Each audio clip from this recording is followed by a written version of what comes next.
Helmut Marko and the history of inappropriate, possibly racist comments. So I'm sure you've seen the newest controversy Helmut Marko has been involved in. The Austrian might possibly have said something racist again. Now, am I saying that Austrians are inherently racist? Don't be daft, man. I am, however, reminded of this one guy with a weird little mustache who came from Austria but was a type of maybe leader, maybe even a Führer of a neighboring country that might possibly have had some racist tendencies. But I'm not talking about him, I was just reminded of him. Now, the man with seemingly all the power at Red Bull, the man called Marko, has again been caught up in controversy, and this time it's possibly racially motivated, and the world just loves jumping on that bandwagon. I mean, he's a rich old white guy, and he may have possibly done something racial. Problem is, this isn't the marksman's first time of being accused of possible racist tendencies. Now, as a white guy living in Africa, I do, however, understand the race card is often played out of context. So let's have a look and see what dirt, if any, we can dig up on the old fella on the good old interwebs. What did Marky Mark do this time? In an interview with Service TV's Sport and Talk, Marko said concerning the Mexican Tom Cruise, and I quote, "He is South American and he is just not as completely focused in his head as Max is or as Sebastian." So what, may some ask? Well, a couple of problems here. Mexico is not in South America, and it's possibly just a wee bit racist to claim that South Americans, whether they include Mexico or not, can't concentrate as well as them awesome European guys. So, cue a massive response from the worldwide keyboard warrior brigade. Possibly rightly so. Now, the FIA has already given the old guy, see, the FIA don't discriminate against the elderly, they punish them as well.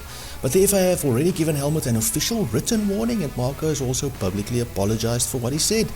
Even Spice Boy Chris Horner chimed in saying, and I quote, "Those comments weren't right." Helmut quickly recognized that and apologized for that, both publicly and directly to Sergio, end quote. Nice of him to publicly and directly apologize for what he said. So that's that then, isn't it? But what if this really wasn't Marko's first time out? And it wasn't. In April this year, he said to Sportbild that, and I quote, "Viewed over the whole season with 23 races, Max is the more consistent driver. Checo has his highlights, but unfortunately he also has some bad weekends, and that if he wants to be a serious title contender, he has to become more consistent. That's just Mexican temperament," end quote. So he said pretty much the same thing, except he remembered that Checo was Mexican, not South American. Interesting. A few years ago, there was also the well-publicized incident between Lewis Hamilton and Marko. But it was fake news. You are fake news. It was about fake quotes attributed to the marksman, and I'm not going to include such obvious fake news in this article. Marko did, however, have the following to say after that incident. And I quote, "I'm not a racist. We have all kinds of people working within our organization of all kinds of different nationalities. This has always been the case in the youth program. It will always be the case," end quote. But it's not like he would call himself a flaming racist now, is it? In 2022, Marko was also accused of racism by a mass of Twitter or X or whatever it's called now geeks for appointing Yuki Tsunoda, a psychologist, over his temperament. One even said, "The R in RBR really stands for racism." But seriously, bro, that's incredibly arbitrary, and I think that possibly Marko was just looking out for the team and trying to help Tsunoda. So is there anything else? Remember a while ago, Nelson Piquet, you know Piquet, Max's main squeezes, daddy, 3-time former World Formula 1 champion, was daft enough to use the N-word when referring to Lewis Hamilton, and Marko obviously had something to say about Marko, always has something to say. The man really does need some sort of filter. On silverarrows.net stated, Red Bull advisor Dr. Helmut Marko defends Nelson Piquet and says the unearthing of his racist comments aimed at Lewis Hamilton right before the British Grand Prix was no coincidence. Well, so it was a conspiracy then? Must be them lizards that rule the world.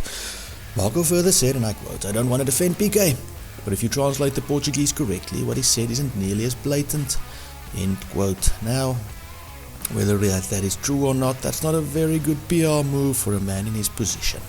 But that's the Markster for you. He may have had a point, possibly, I don't know, I don't speak Portuguese. Yes, Piquet should obviously have thought about what he was saying before doing it, but that's Piquet. Piquet is the same guy who claimed he was a better F1 pilot than Ayrton Senna, simply because he was still alive and Senna was not. And I also remember Piquet saying Nigel Mansell was a fast idiot with an ugly wife. But that does not mean Marko should defend the man. The man can speak for himself. So then, many would say that Marko may as well put on his white hoodie and start burning crosses. But maybe it's not as simple as all of that. Yes, we live in sensitive times. And that may be part of what is happening here. Sensitivity. Most people under the age of 40 would find it absolutely unthinkable to use the N-word or to call Mexican people's mentality into the question. But that was not the case in 1980. And in 1980, Marko was already an old man. Well, not really an old man, but he was getting there. I honestly don't believe Marko is a huge white supremacist, because I don't see him being in the position he is at Red Bull. If he was, maybe the old guy just comes from a different time, and maybe it's time for him to start thinking about the consequences before saying something. Maybe the old man called Marko needs to take a 6-month break from being a wealthy European white guy. Come and live in rural South Africa for that time. Go and work on a farm. Go to Johannesburg in the cities and maybe work there. Work in a place where you actually mingle with other races. And I'm sure his sensitivities will improve and he will realize that sometimes he just says stupid things. And I think it won't take long, if he really does have any Hitler vibes, for them to come out then. Well, so that's my opinion. You are obviously entitled to yours, and if it is not the same as mine, good for you. Hope you enjoyed the video though, and I would appreciate immensely if you would sub to the channel and share the content. We have new stuff coming out weekly, not usually about as controversial topics as Helmut Marko saying racial things, but please have a look at some of our other stuff. God bless and goodbye.